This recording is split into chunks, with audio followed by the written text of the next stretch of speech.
Howdy, everyone. Today's gubernatorial forum is to provide the Chamber membership and the business community with an opportunity to meet and learn the views of the gubernatorial candidates prior to the general election on Tuesday, November 8th. The order of the candidates on stage and the order that the candidates answered questions were predetermined by a coin toss just before the start of today's forum. The program will begin with each candidate providing a 3-minute opening statement, beginning with Felix Camacho, followed by Lourdes Leon Guerrero. Candidates will be given 2 minutes to respond to each question directed to them, and the other candidate will have 2 minutes to respond to the same question, and the candidate who answered the question initially will be provided a 1-minute rebuttal.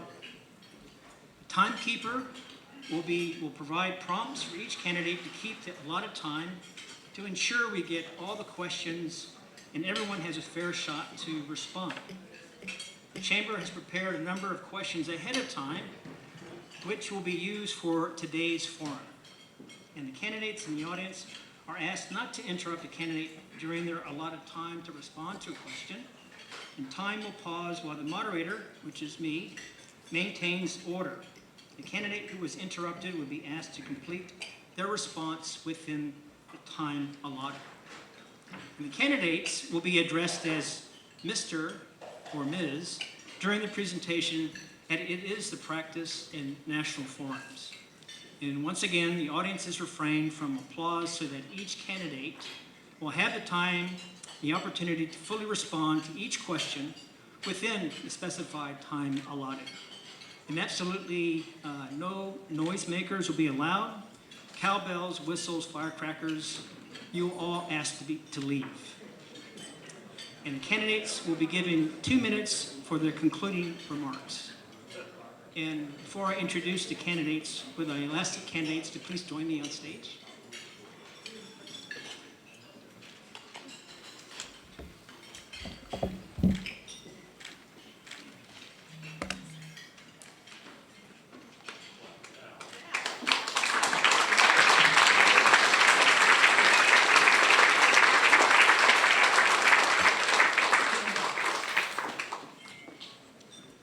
So, to my left, Lourdes A. Leon Guerrero is the current governor of Guam and is the first female governor of the territory.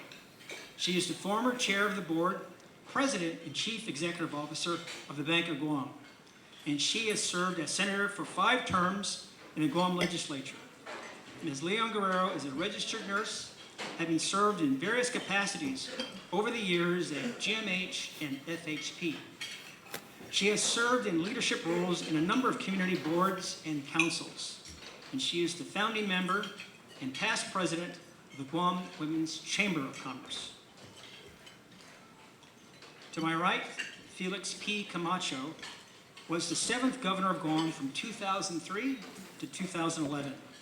He began his public service in 1988 as the deputy director of the Public Utility Agencies of Guam, and later appointed the director of the Civil Service Commission. He served as senator for 6 terms in the Guam legislature.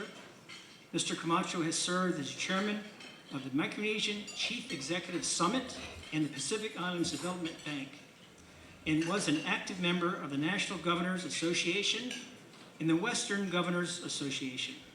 He is currently the owner of REMA, a Guam-based consulting firm. Ladies and gentlemen, your candidates.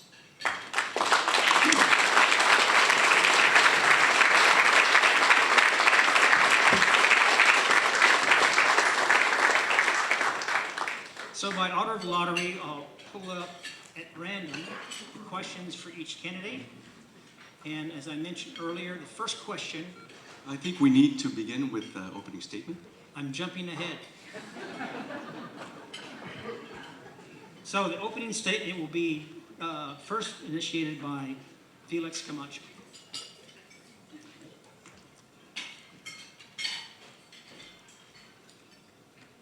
My brothers and sisters of the Chamber, 4 years ago, the gubernatorial candidates took this very stage before you to make their case for your vote and support. It was a very different time than times we face today.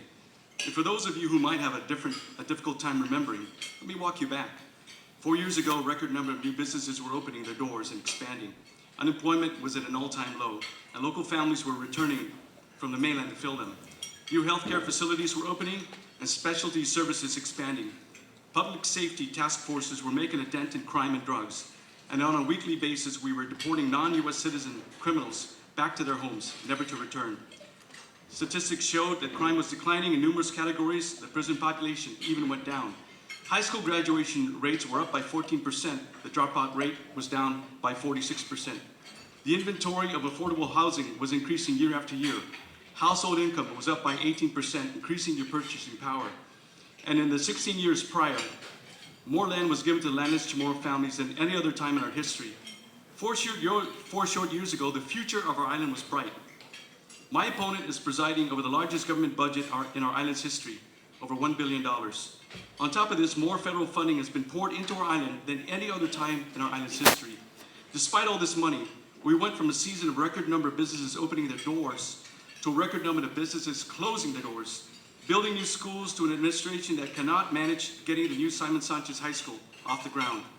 Providing more land to the landless families than ever before is what we did to the governor's policy of taking land away from original landowners for a stagnant hospital plan. Rising family and household income and purchasing power to a season where fathers and mothers are struggling just to keep the lights on and put food on the table. And today, 4 years later, drug addiction is on the rise, crime is on the rise, and we wake up to news stories of our Manamco and veterans living out of their cars in tents, wondering, how did we ever get here? Where we are today is not due to a lack of money, it is due to a lack of leadership. In the last 4 years, without a seat at the table, the business community endured 71 executive orders with emergency declarations that still remain to this day, ordering you to close your business, telling you who could open their businesses and what time, how many customers could enter your business, who could and could not eat at your business, vaccinated versus unvaccinated, with military roadblocks restricting your ability to travel. And you were even ordered not to exercise outdoors. This was a clear overreach of administration, violating your constitutional rights. Your freedoms were taken away. And this is where we are 4 years later. It is not political rhetoric. It is a fact. Thank you. Thank you, Mr. Camacho. Ms. Luong Guerrero.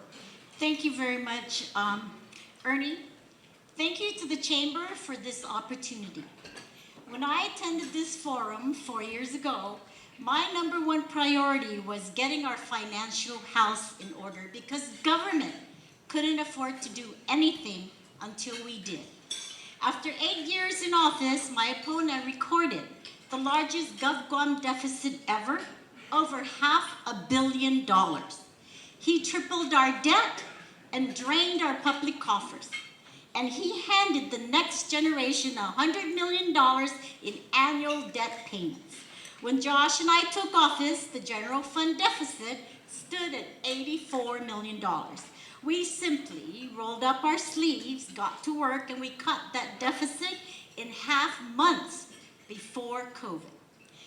Through improved collections, holding the line on expenses, and ending court-ordered receiverships, we turned Guam around.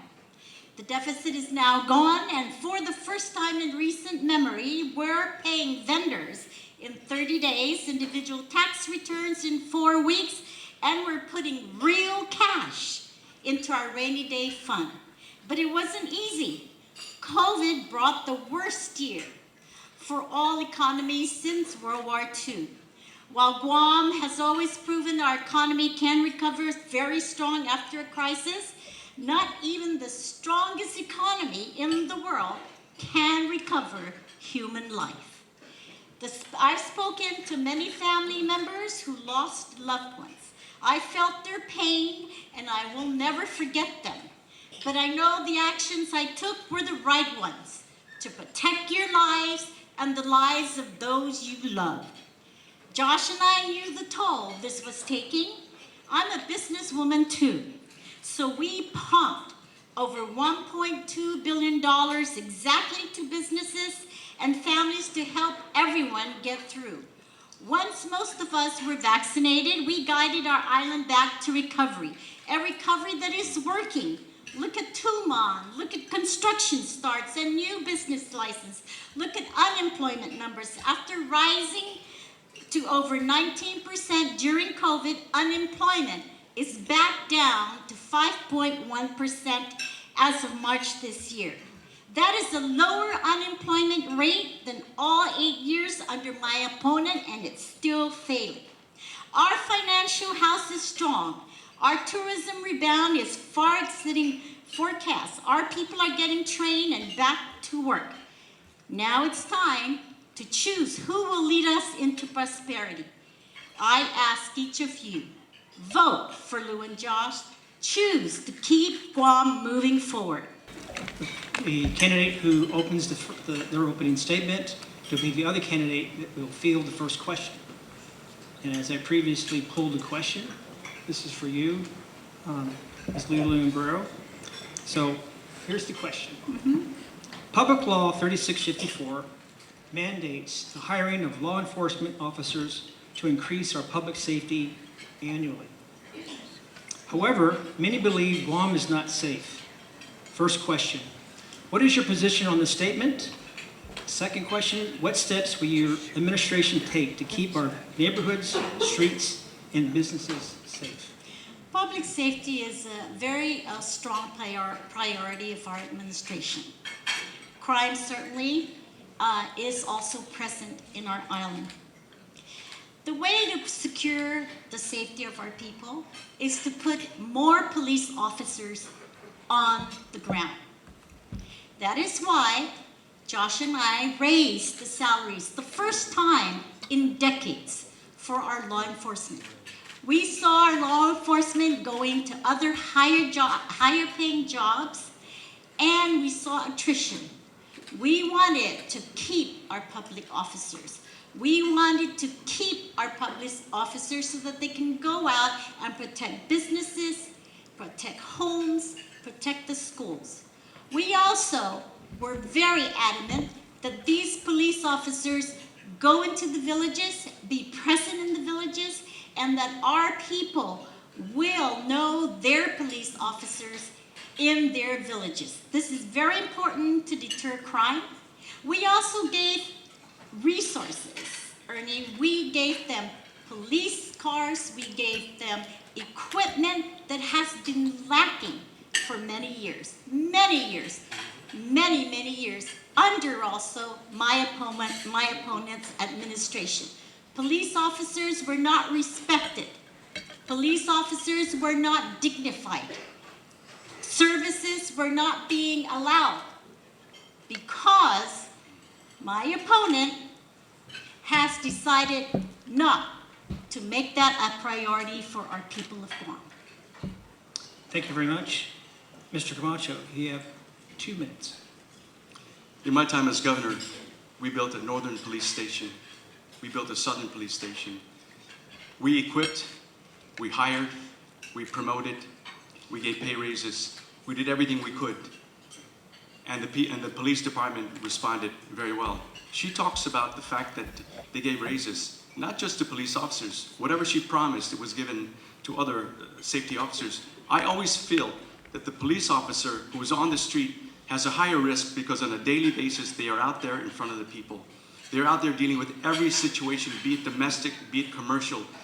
Crime is on the rise. And there is so much fear in this community. You open the paper every single day, you can turn to the front page or the third page and you'll see a crime committed, be it violence, be it robbery, be it drug addicted individuals, be it just randomness that's going out there. But we have provided for the police. For her to say that that didn't happen, has she built any police station? Has she provided any equipment? They're running around in Mitsubishis. What kind of police cars are those? Insufficient.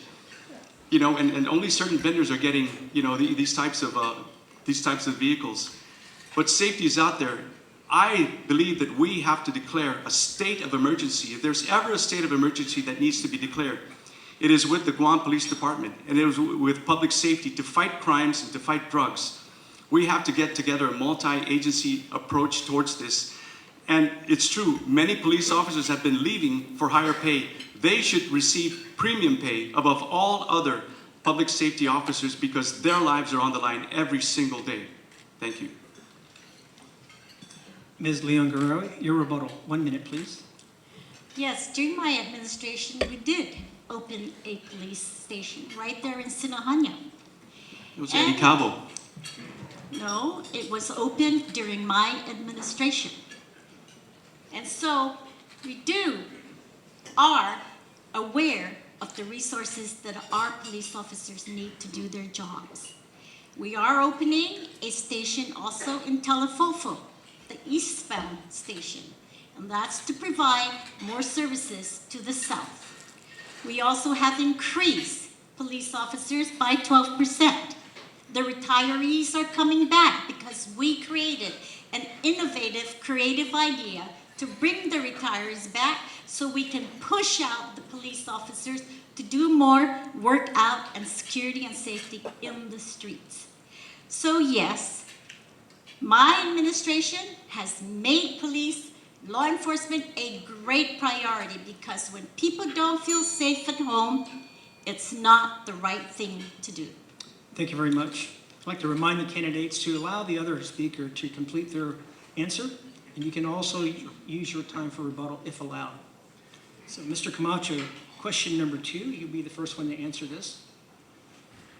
What are some areas that you believe can be reduced or eliminated from government auspices or control that will not have a bearing on the services of government of Guam provides? In my time, we reduced government employment by about 1,000 employees by attrition, by retirement.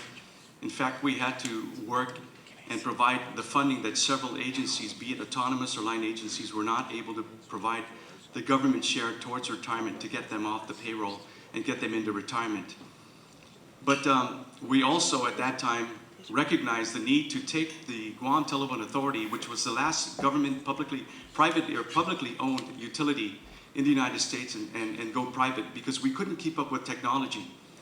We consolidated agencies. We brought about efficiencies.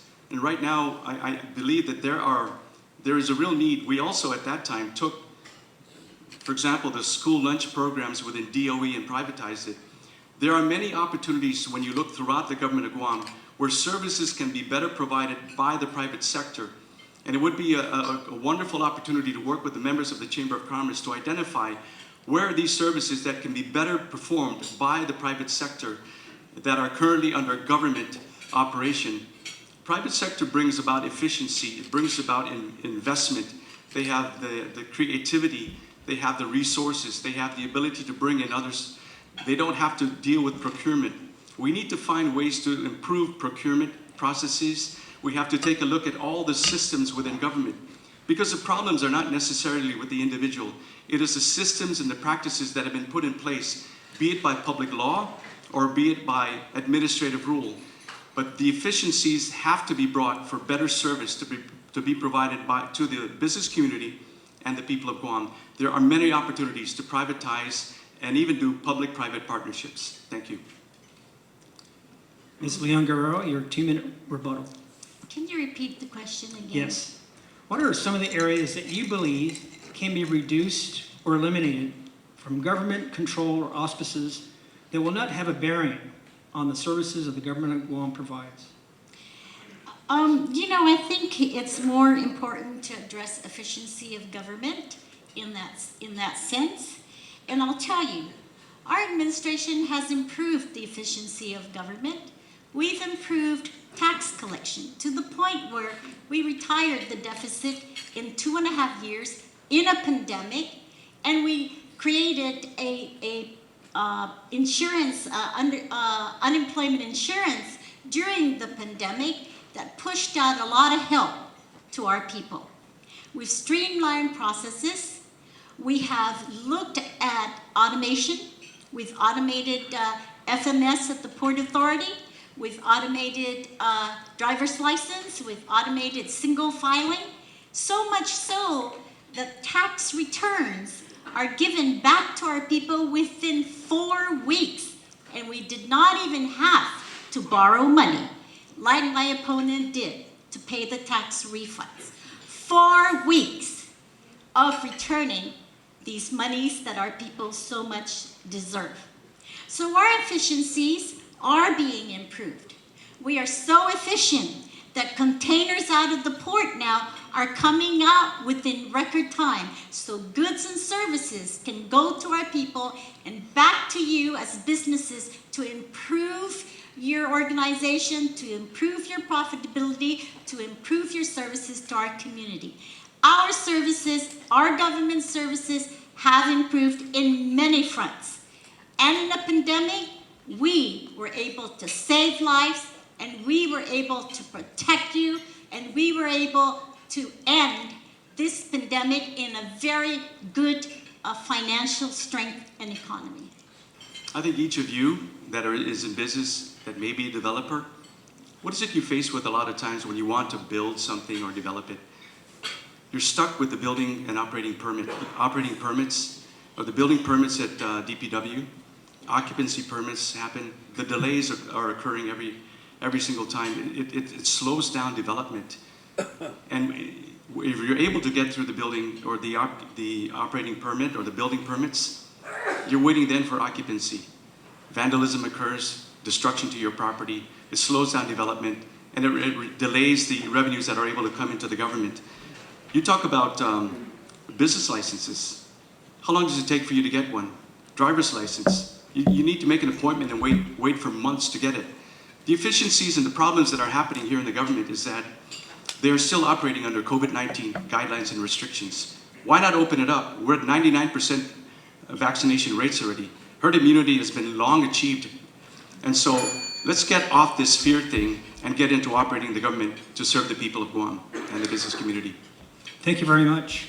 The next question, pulled here randomly, will be addressed by Ms. Leon Guerrero.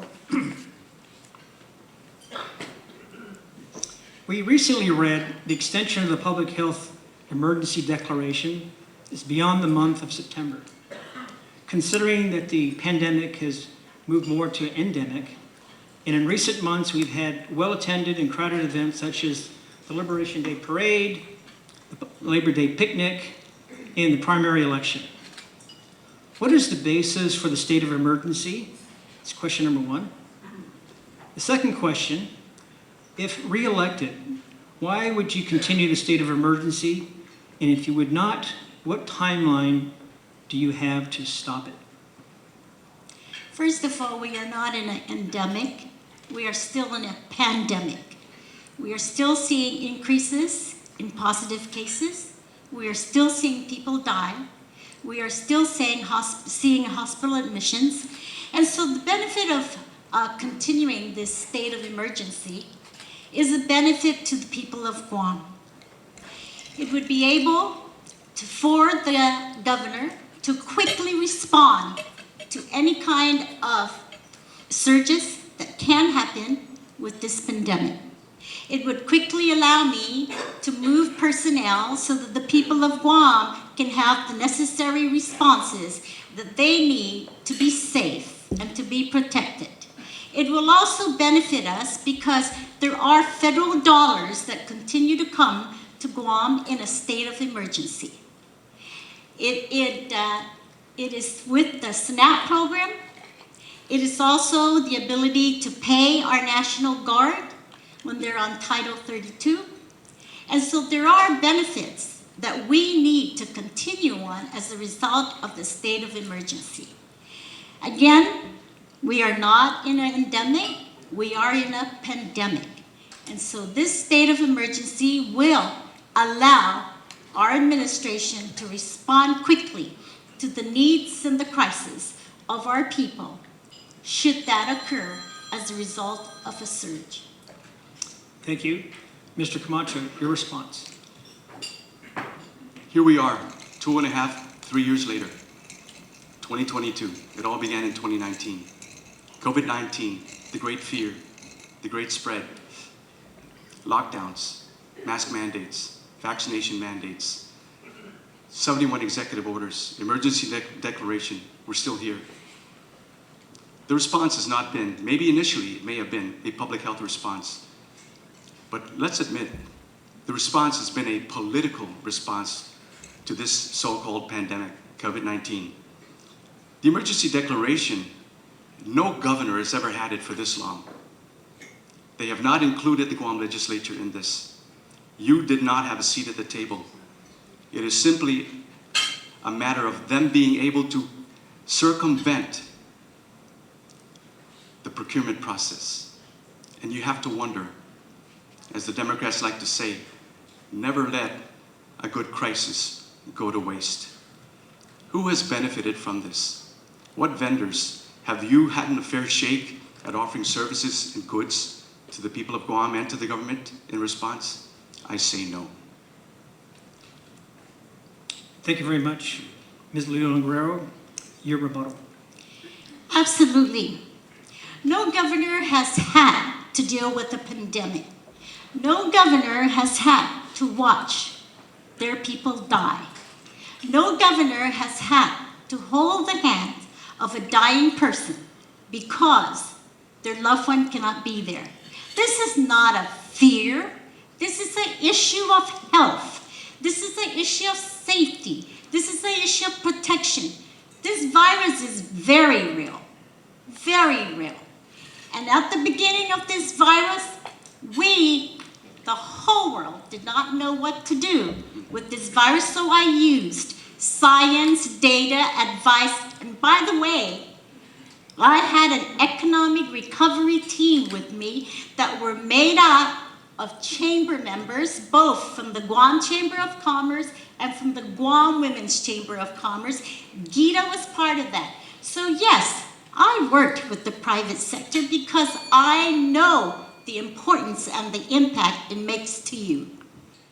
While improving education is the bedrock of any administration and is a vital component of a thriving economy, improving the infrastructure of the schools play a massive role in the process. We have seen the dilapidated conditions of schools floating around throughout social media. It's also been years since any real movement has been made towards the construction of a new Simon Sanchez High School. Is the improvement of the infrastructure in the schools and the construction of a new Simon Sanchez High School a priority of your administration if you were to be elected? That's question number one. Second question is, what measures would you take to ensure that these construction projects move forward? In my time, we built 5 new schools. She hasn't been able to get Simon Sanchez off the ground. We also worked on Tizen High School. And that was a transitory position where we moved JFK students there until JFK was built. We built DYA, put in new classrooms, temporary classrooms. And I recently was involved in the establishment of a charter school, Career Tech, down in Agate. So education has been a big part of my push. The idea was to use Tizen as a transitory location. And each school, such as we did with Untitled Middle School, move the students out, place them there. Fix the school, move them back out. Next school, bring it in. We were able to, because of the debt limit, think outside the box. And we went with municipal lease.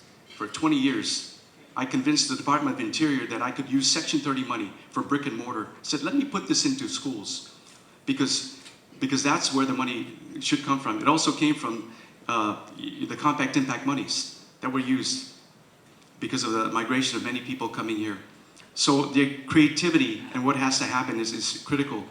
So the priority, yes, is that we do need to build Simon Sanchez High School. They recently they're about 99% design phase. They had to move the design because of these snails that they consider to be endangered and redesign it around that. There are many problems. They haven't even gotten the funding yet to build it. And so we have to use creativity. The municipal lease plan is one way to do it.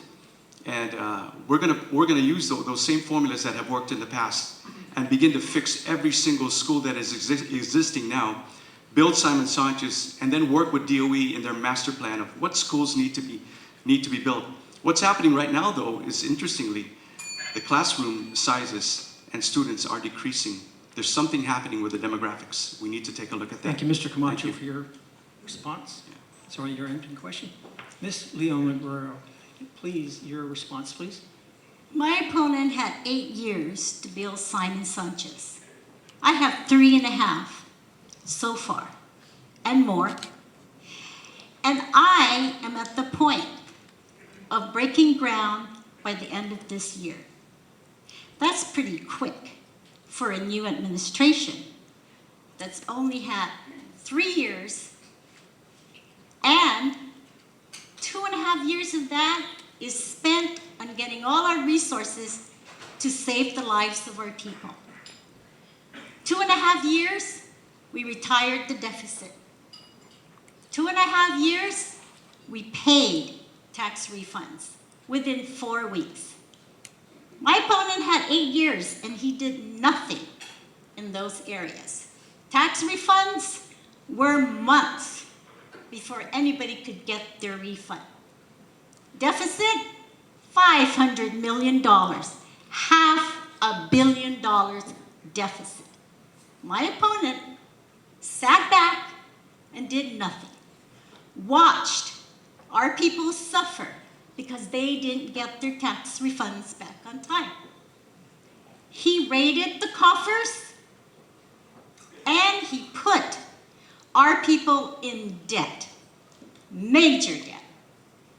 I say I am going to build Simon Sanchez within the next 4 years. Thank you for your response. Mr. Camacho, 1 minute rebuttal. JFK High School, Ukuru High School, New Liguan Terrace, Atacao, Tijan High School, new classrooms, Department of Youth Affairs, all within my time. And that was the second term. So within one term of 4 years, that's how much we did. She can't get Simon Sanchez out there. She talks about not paying tax refunds. When I walked into office, Carl Gutierrez had left me a $225 million deficit in the general fund. Retirement bills hadn't been paid. Refunds hadn't been paid. These were long-standing problems that we had to deal with. And you know, the thing about me and my lieutenant governors is we didn't kick the can down the road. We took the problems head on and we resolved them.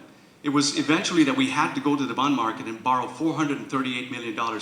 Yes, to pay the tax refunds. Yes, to pay retirement. Yes, to pay Lola Cola. We had to do that. But we had to overcome a lawsuit by the Attorney General before we could do that. And it was only my second term. Thank you. So this next question will be fielded by Ms. Leon Guerrero.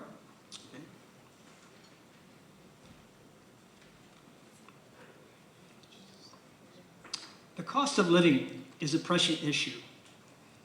With the current state of our economy, inflation brings greater challenges to families who are living paycheck to paycheck. We are seeing people leave the island to relocate regularly. It separates families and it causes a brain drain on skilled workers. While relief programs are appreciated in a good measure to provide temporary relief, they are short-term solutions. Our question is, if re-elected, what will be your administration's long-term solution in addressing the rising cost of goods and services on island? Rising cost of goods and services, I think, could be traced back to the cost of supplies, the cost of construction, the cost of importing. One of the things that I have done with this cost of living concern, of course, during this pandemic, is pushed out over $2.2 billion to help our people during these times and during their struggles. We certainly also just recently passed a GPA credit so our people can have some monies reprieved so that they can use some monies for their food on the table and for their gas. I also am working very closely with the economic diversification team to put in and diversify our economy. We're looking at some really good investors and investments coming to our island. We also are working very closely with our public health services to provide child care reprieve for our people. So now every parent can have $675 for their childcare expenses. If you have 2 kids, you will have $1,300 for that. That puts a lot of cash in the cash flow of our people. Those monies from public health have been stagnant. Nothing has been moved from those monies, and my opponents 8 years left it there on the table when now our people are benefiting from it because of our leadership and our creativity to push that can of help out to our people. Thank you very much. Mr. Camacho, 2-minute response, please. Over $2 billion, that all you simply have to do is push money out. It's so interesting that her pet response is, I'm going to give you more money. You see, what's happened is she has created a society now where people are dependent on big government. You comply with me, you listen to me, you give up your freedoms, and I will give you money. I will take care of you. But when we talk about the cost of living, let's face it, we are an isolated island. Most of everything is imported. And with that, of course, the rising cost of fuel, the shipping costs are there. Every ship that comes into Guam, all the expenses are front-loaded. We have nothing going out but empty containers. So if we can create industry here that can produce something that is of export value as it leaves the island, monies can be made on the back end. Secondly, when you think about the Jones Act, who operates under that? Matson. When you think about the military support program, who handles that? APL. Do you know that APL brings in fuel into Guam in their tankers that is subsidized by the federal government for DOD, dependents, and the business? Guam is now a target of North Korea, of China. We have a target on our backs because of our military installations and the fact that we are playing our role in the defense of America. This is the tip of the spear, as they call it. Why can't the people also deserve, and why can't we make a case that if you can supplement the Department of Defense for their fuel costs and all their goods that come in that you can buy on the base exchange or commissary, why are there 2 separate communities? Why is there discrimination? We should also be availed of having supplemental fuel cost reduced, and thereby reducing the cost of fuel, of supplies coming in. If we can get more ships coming in, if we could dredge Apra Harbor, bring in larger ships, the economies of scale would allow them to bring in goods at a lower cost. Thank you. Thank you. Ms. Leon Guerrero, your 1-minute My rebuttal. opponent is giving you ideas that you may think is very creative, innovative ideas, but these are ideas that could be done in his 8 years of administration, and he did not. He could have dredged Apra Harbor, but he did not. We are refurbishing Apra Harbor because we know the value of commerce. We know the value of making sure our goods and services come to us and out to you. And yes, I have pushed money out there. I pushed money to the businesses so they could keep their employees and operate and provide the services for our people. I push monies, the struggling families out there, so they could buy food and put food on the table. I push money out to nonprofit organizations so they can continue helping government move forward and continue its operations. That's not big government, that's a humane government. Thank you very much. And before we continue, I'd like to remind everybody, especially those who are maybe online, this is the Guam Chamber of Commerce Special General Membership Meeting in the Gubernatorial Forum here hosted at the Hilton Guam Resort and Spa. So the next question will be fielded by Mr. Camacho.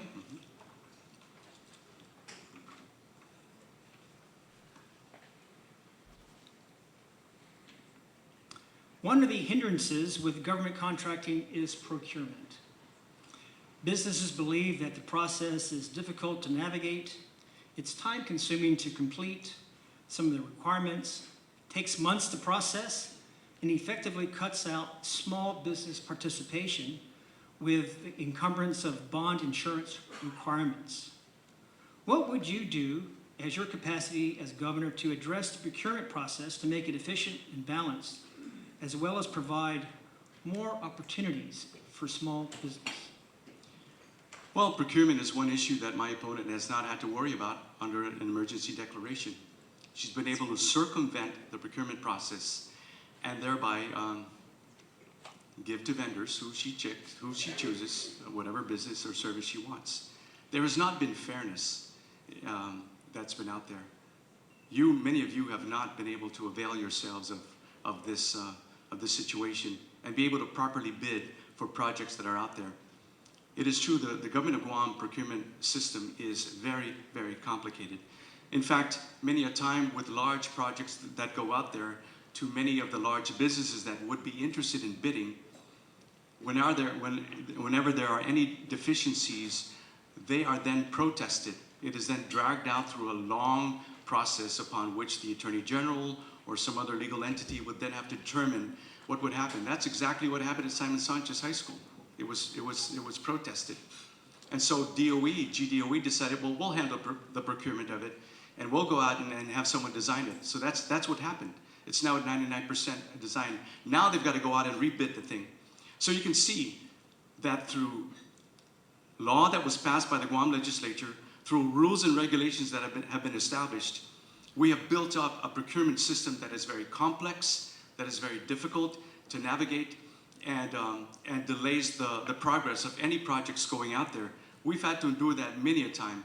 And so we need to take a real look at what models or systems that are out there, whether it be federal or other state or local governments, that have it right and adjust and make changes, and working with the legislature to bring about whatever legislative changes are necessary through repeal of existing law, repeal and then reenactment of what will work.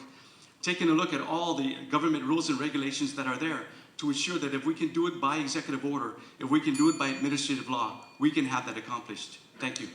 Thank you. Ms. Leon Guerrero, your response?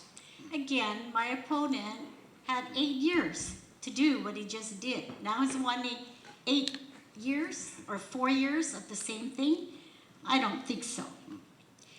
The Public Health Emergency Act, which gives me the authority to bypass rules and regulations, and procurement is included, was passed. And my opponent was a sponsor, and so was I.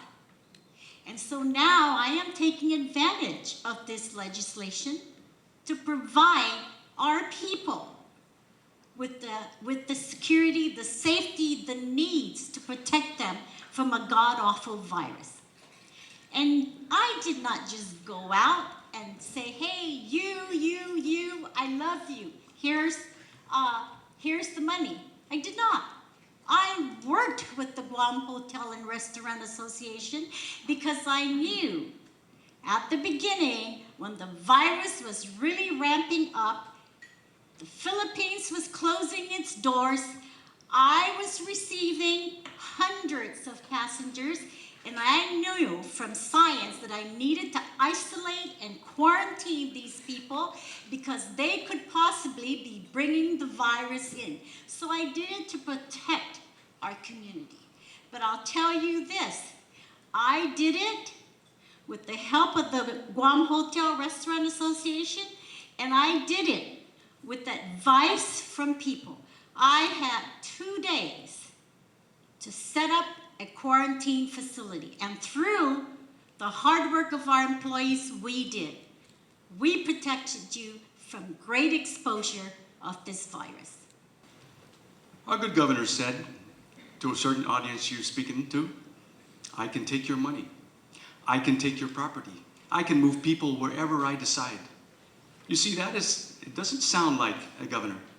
It sounds like a person who is pretty much akin to a dictator, a socialist. You know, so she says that she's exercised her authority under executive or emergency declaration to do what she needs to do and avoid procurement. Well, then let's do this. Let us do a forensic audit of the American Rescue Plan, the roughly $2+ billion that were given to this territory and determine who received these monies, where did the monies go, and take a look at every single thing. I would really love to work with a public auditor. I would like to work with an independent auditor. I would like to work with federal agencies to see where did these monies go, because again, their theme is don't let a good Thank you very chaotic much. system go away. Thank you. Okay, for the next question to be addressed by Ms. Leon Guerrero. Okay. The tourism industry and the Guam Visitors Bureau heavily promote Guam as an ideal destination. However, residents and visitors alike see another aspect of Guam. There's homelessness. Drugs and crime make the headlines. Public restrooms are locked or in disrepair. Unsightly trash and makeshift shanties located near high tourism spots, including beaches and shopping centers, are growing and hard to miss as you drive through our island. What is your take on this, and how will you and your administration address this issue? We have shelters that we have provided for our homeless. We meet with our group to provide the care for our homeless. Yes, it is a shame that we have homeless here in Guam. I grew up in a village and in a Guam where there were no homeless people because we took care of our family. Unfortunately, that's not the case now. And when I see the homeless, when I am walking Paseo and I see the homeless and I meet with them, they do want to get a job. I directed them to our relief center. They're being helped. I meet with them out there in the community. Our administration works very hard. Lieutenant Governor Josh Tenorio on a regular basis meets with the Homeless Coalition. We are putting up shelters. We are providing them through the relief center. And we are very compassionate for our people. Thank you. Mr. Camacho, what is your response? For almost 2 years now, I've been working with an independent group, faith-based people, that have prepared meals on a Wednesday and a Saturday on a volunteer basis. On a Wednesday, we would feed roughly 30. On a Saturday, between Tumuning, Tumun, Harmon, Guerrero, we would feed about 80. All volunteer. Our people are out there talking to them, and these people are homeless. They are hurting. They've got mental illnesses. Many of them are veterans. Many of them are drug addicted. Many of them have criminal records. Many of them are just suffering. They're depressed. They've been rejected by their families. No one will take them in. So they're out there. And they say, we have to commit crimes. We have to beg on the streets because we have no opportunity to get there. We've prayed with them. We've helped them. We've tried to get them IDs. You say, you got to get your feet back on the ground. If you can change a person from the inside out, that'll change their whole perspective. You can give them hope. You can give them life. And yeah, with tourism, definitely. In my time, do you think we did not also remove abandoned vehicles and ship them off island? We certainly did that. What did they do over the last 2.5 years? Did they clean our product? Did they clean our beaches? You go around and you see all the public facilities out there. It is in disrepair.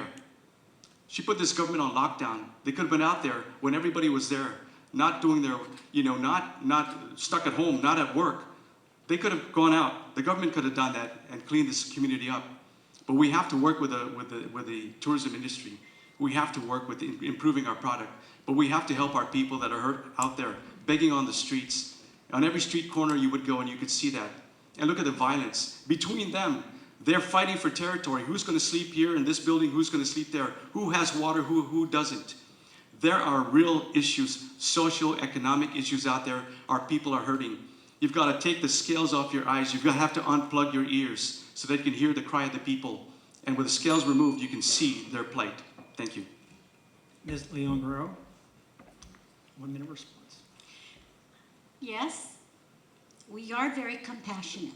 Our administration has provided many help and services and programs out there for the vulnerable, for the disenfranchised, and for the marginalized people. We've pushed out food stamp. We've increased our Medicaid from 18 million to now $133 million.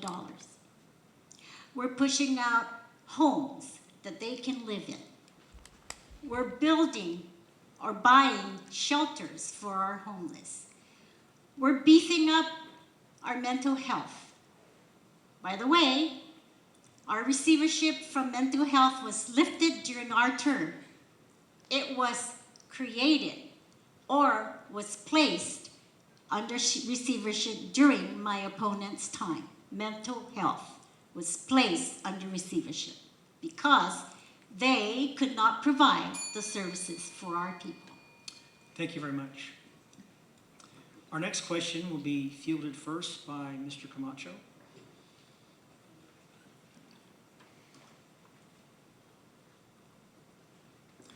While there are currently plans on the table to construct a new hospital, the reality is it will take years before any ribbon-cutting ceremony takes place.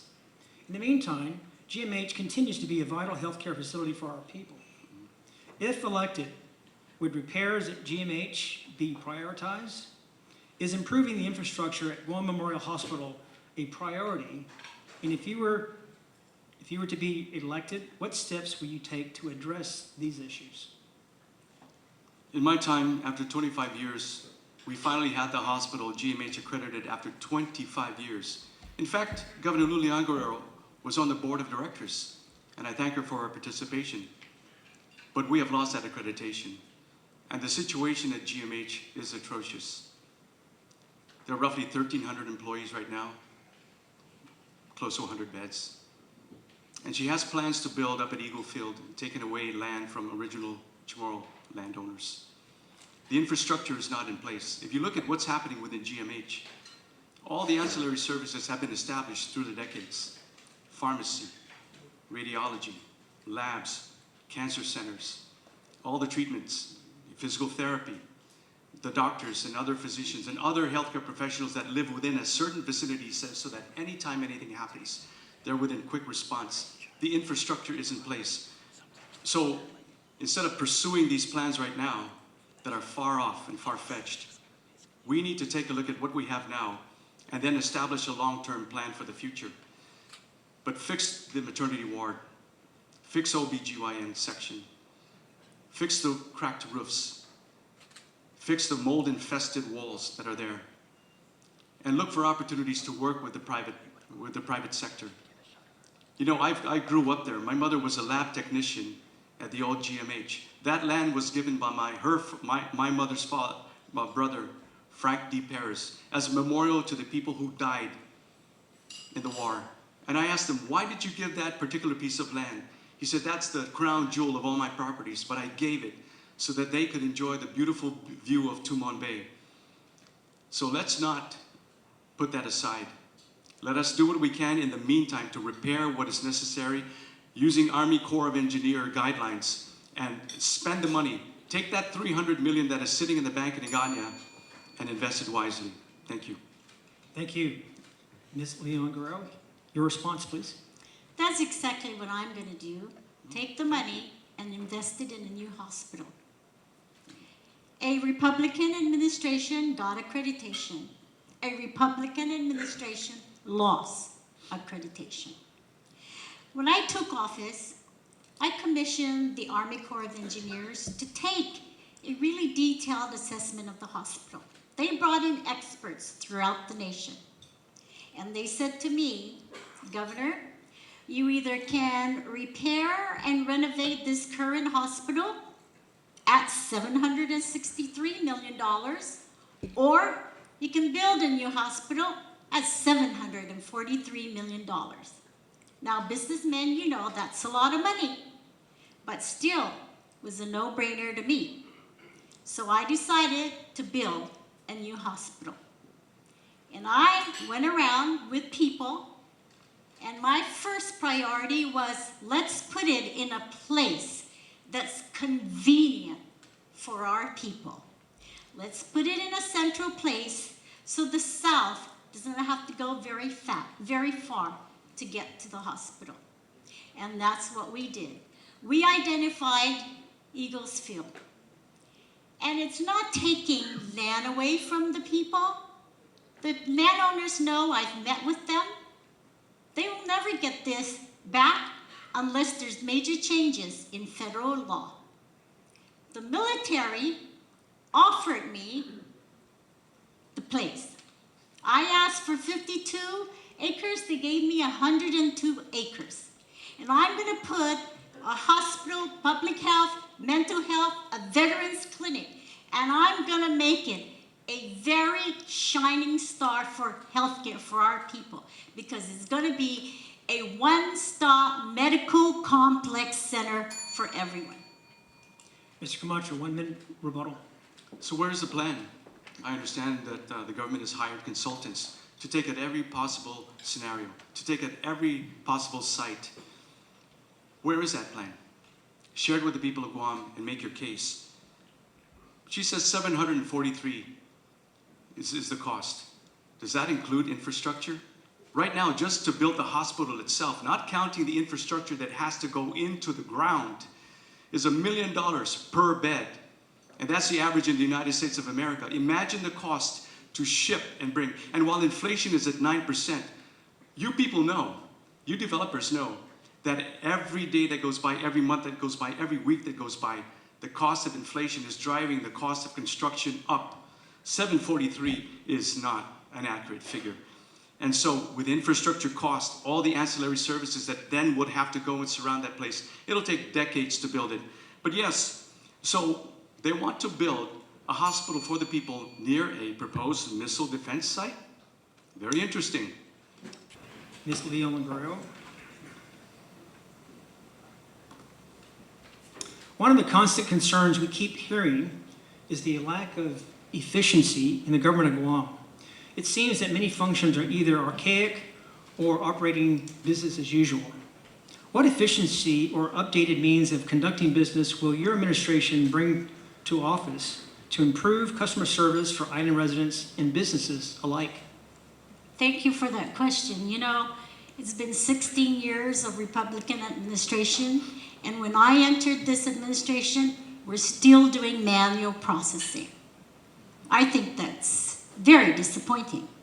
Republicans had 16 years to upgrade efficiencies.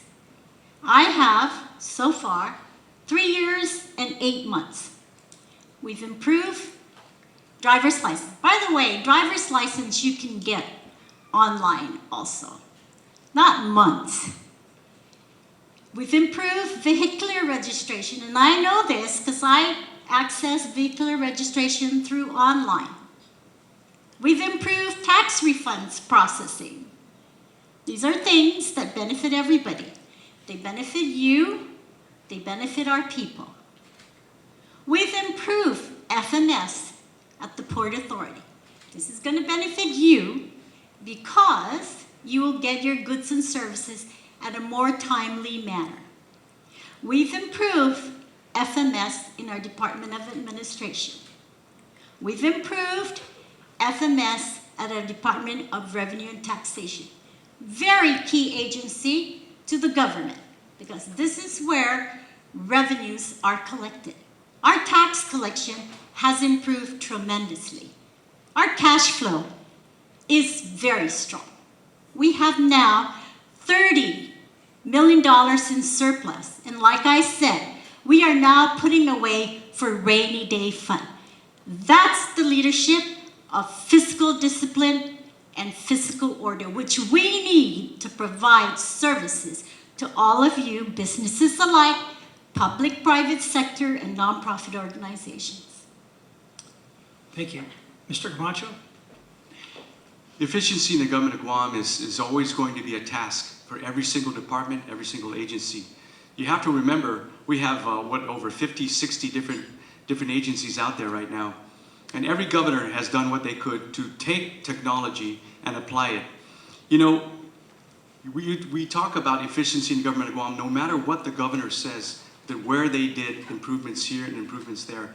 Every single one of you know out there that when you are going out to try and do something with the government of Guam, whatever respective agency, you come across the systemic problems of inefficiency and lack of service to a level that is deserving of our people of Guam. This is not to say that the employees are not doing their job, but if you think about what's happened over the last 2.5 years, this government of Guam has been on a lockdown. The employees were told, you stay home. And they began, so the many services, the permitting services, the regulatory agencies that are out there have been put on hold. As I mentioned, they're still operating under COVID-19 guidelines. We've already at 99% vaccination rate. Herd immunity has already been reached. Why not remove this? Why are we still under this declared state of emergency when the rest of the United States is no longer there? How many of you have gone to fiestas? How many of you have gone to gatherings? How many of you have gone to concerts? People are gathering all over the place. And yes, maybe the COVID is still spreading, but it is commonplace now. And that the fear, the element is no longer there. So we need to get off this track of staying under the state of emergency, re-employ full Gov Guam, and in getting them to go and perform their duties full time. Remove these COVID-19 restrictions, improve the efficiencies of government of Guam, use technology, and then serve the people of Guam. Thank you. Ms. Leon Guerrero, 1 minute rebuttal. I don't know what world my opponent is, but I'll tell you, essential services continued on. We continued on with our essential services. Construction continued on. Healthcare continued on. Law enforcement continued on. Fire continued on. So I don't know what world he is living in. And I'll tell you, Guam is open. It's not in a lockdown. You're going to restaurants. You're going to the movies. You're going to the parks. You don't have to wear your mask anymore. Why? Because in the last 2.5 years, we worked hard to protect our community. And the 99% vaccination rate was because of all of you that cooperated and adhered to the mandates and the initiatives. So thank you for that. Thank you. Before we move on to our last question, I'd like to remind everybody, please stay for the closing remarks by each candidate. That was a note for me. A reminder, huh? So, Mr. Camacho, last question. Sure. Every day we read the newspapers or watch the news. Violent crimes against people and property permeate the top stories. The cost of methamphetamine has dramatically reduced in recent years, indicating there is an abundance of supply on island. If elected, what would you do to combat this drug issue plaguing our island? When my opponent took office, she dismantled the multitask agency Mandanya Task Force. Statistics show that they were very effective in reducing the amount of drugs on the streets, coming into our island, capturing drug dealers, working with federal officials in the federal court and local court, and ensuring that they put a tremendous deterrent against drug abuse, against the sale of drugs on our island and on our streets. And yes, the truth is that the price of meth is now well under $100. That's because there is an abundance, whether it's being produced locally, but more than likely it's being brought in.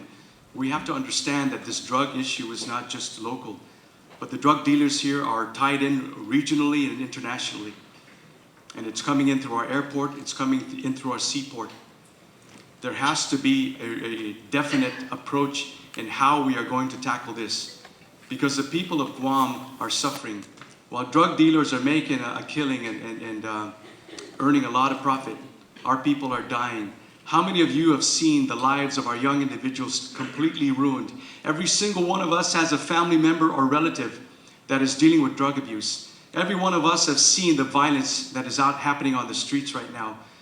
And the thing about it too is, what we've come to learn is that not only were our young individuals now getting involved in just alcohol abuse, but you tied it in with meth and it becomes violent. And we've seen the unforeseen consequences now manifesting here on this island.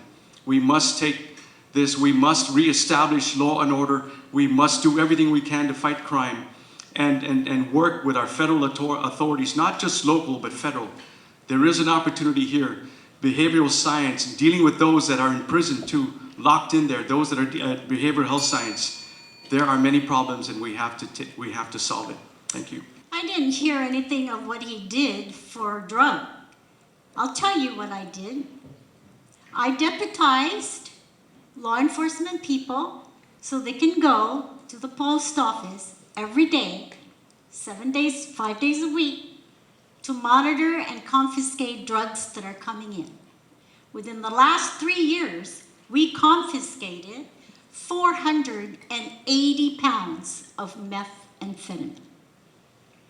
I also, after decades of not having a detox unit, created a detox unit. Lo and behold, we knew and found that there had been money sitting in a federal grant account that could be used for detox during his administration. Why was it not done? I'll tell you why. Because it takes a nurse who understands the health care, who understands the importance of prevention, who understands the importance of treatment, who understands the social and economic needs of that drug addict, who looks at drug addiction in a healthcare holistic perspective. That's what it took. A person in healthcare who knows about healthcare delivery system and who can move healthcare delivery system to truly deliver and address the needs and the struggles and the pain that families have to go through because of drugs in our island. That's what I did in 3 years while fighting a pandemic. Thank you. Mr. Camacho, your rebuttal. She's right. You have a nurse for a governor. But the reality of living on this island, I've lived on the streets, man. I know what's happening out there. The people I deal with on a daily basis and the people that are out there on the streets that deal with the real life issues of our people, that's the reality, not what she's pointing out. The hurt, the pain, the suffering, and the drug abuse that is out there is actually absolutely real. How many prisoners are up there right now that have not even been able to see their families in over 2 years? Where are the faith-based initiatives that are available to help? Because you can heal a person. If we think that all we're going to use are these common sense and typical government programs to resolve the issues, it takes more than that. It takes a holistic approach. It is going to require faith-based initiatives where we can bring in the power of our Lord to help change their lives. Thank you. Thank you, both candidates. Thank you for answering our questions. And now I'd like to give opportunity for each of them to give their closing remarks, starting with Ms. Leon Guerrero. Thank you very much, Ernie. In the world of investments, past performance is a strong indicator of future performance. So where should you invest your vote in November? My opponent's performance over 8 years included the largest increase in government borrowing and debt, the highest number of homelessness, and the worst record on tourism in 30 years. And though we can't forget the past, together we are turning a new page. I have never been more confident in our ability to perform, to strengthen and grow Guam's future. I am confident, not simply because I am governor, but because of the determination and will of you, the people of Guam. I see it in every small business person who fought through the pandemic and stood by your employees. I see it in the strong return of tourism. Flights are already back at 50% from pre-COVID numbers. Restaurants are busting at the seams. $14 million in hotel upgrades are nearly done, and unemployment has recovered but to 5%, and it's still falling. I feel it in the need, in the new investments being made in broadband, in our march toward better health care for all, and in the strides we are making toward moving more and more services online. We will all rise with a strong economy that will boost our revenues and bring new jobs. I am ready to work harder for you, to expand the circle of opportunities for everyone, to realize the biggest infrastructure build in a generation, including a new hospital, to make our streets safer and repay the debt we owe for our veterans. Our future is bright. Please join Josh and I to move Guam forward, and I humbly ask for your vote. Thank you. Mr. Camacho, closing remarks. Thank you, Ernie. Thank you, Governor. When someone is given power and authority, their character is revealed. Lou, you have used your executive authority under a declared state of emergency to do whatever you wanted, issuing 71 executive orders, and have governed like a dictator.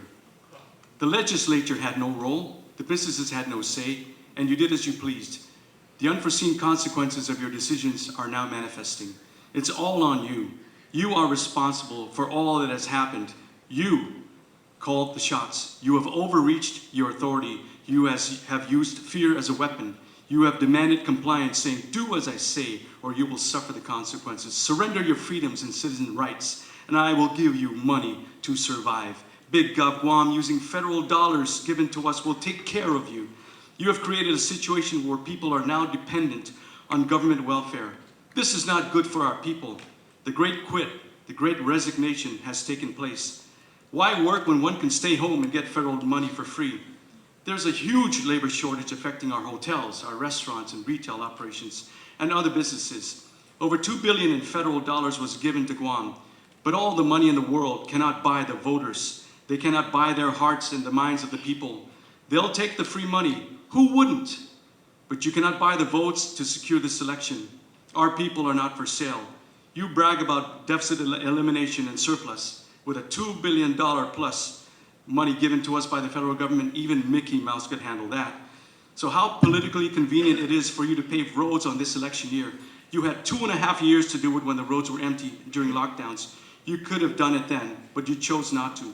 Your response to the pandemic was no more than a political response than it was a public health response. Crime, fear, inflation, the high cost of living are hurting our people, and you are blind to it and refuse to acknowledge it. So remove the scales from your eyes and unplug your ears and hear the cries of our people.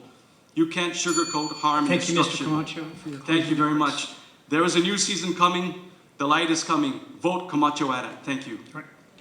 Ladies and gentlemen, members of the Chamber of Commerce, thank you very much for your kind patience and decorum. Also, let's give a round of applause for both candidates.